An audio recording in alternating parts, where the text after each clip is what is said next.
Magandang araw po sa inyong lahat. Narito na po ang pinaka-latest nating update sa binabantayan nating lagay ng panahon sa ating bansa ngayong Lunes, petsa 27, taong 2025. Lagay ng panahon. Amihan. Ang amihan ay magdadala ng mga ulap at katamtamang pag-ulan sa Cagayan Valley at Apayao. Easterlies. Ang easterlies na nanggagaling sa Pacific Ocean ay magdudulot ng pag-ulan sa Visayas at Mindanao. Dumako naman tayo sa ating partner para sa mga karagdagang impormasyon sa loob ng ating bansa.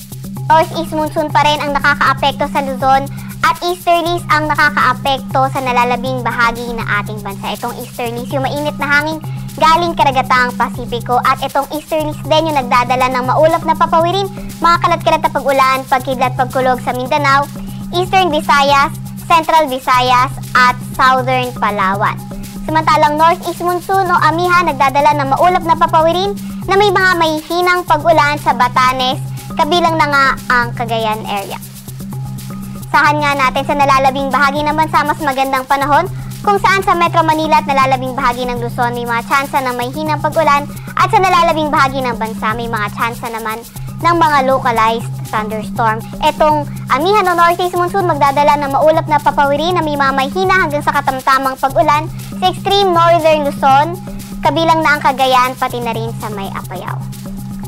Mas magandang panahon naman sa nalalabing bahagi ng Luzon, kung saan sa may Palawan area posible yung mga localized thunderstorms, at sa Metro Manila at nalalabing bahagi ng Luzon posible naman yung mga mahihinang pag-ulan. Agwat ang temperatura sa Metro Manila ay 23 to 31 degrees Celsius, 14 to 24 degrees Celsius sa Baguio at 21 to 29 degrees Celsius sa may Tagaytay, 21 to 30 degrees Celsius sa may Lawag at 22 to 29 degrees Celsius sa may Tugigaraw. Agwat naman ang temperatura sa may Puerto Princesa ay 25 to 32 degrees Celsius at 26 to 32 degrees Celsius naman sa may Kalayaan Islands.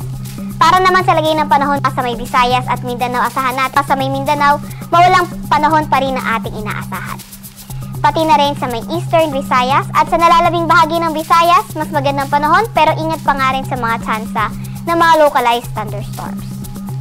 Agwat ang temperatura sa Iloilo at Tacloban ay 25 to 31 degrees Celsius, 26 to 31 degrees Celsius naman sa may Cebu.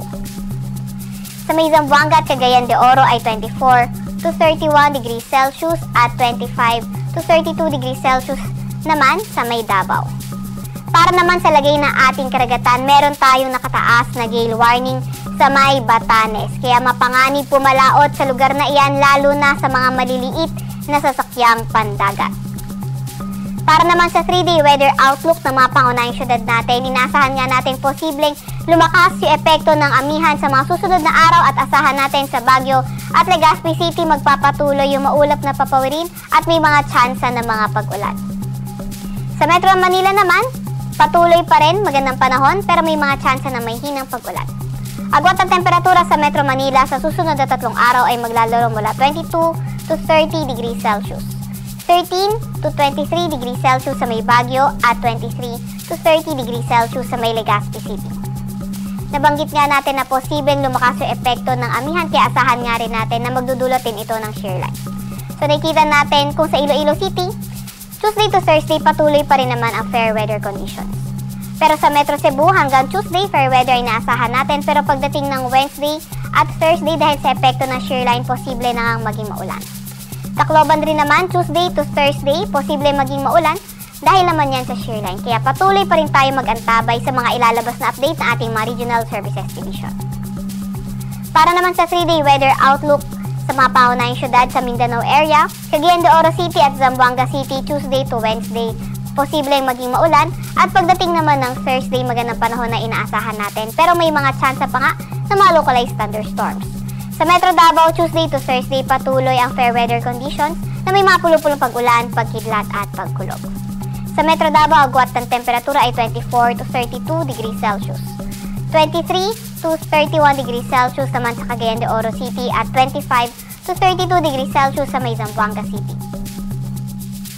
Sa Kalakang, Maynila ang araw at sisikat bukas ng 6:25 ng umaga.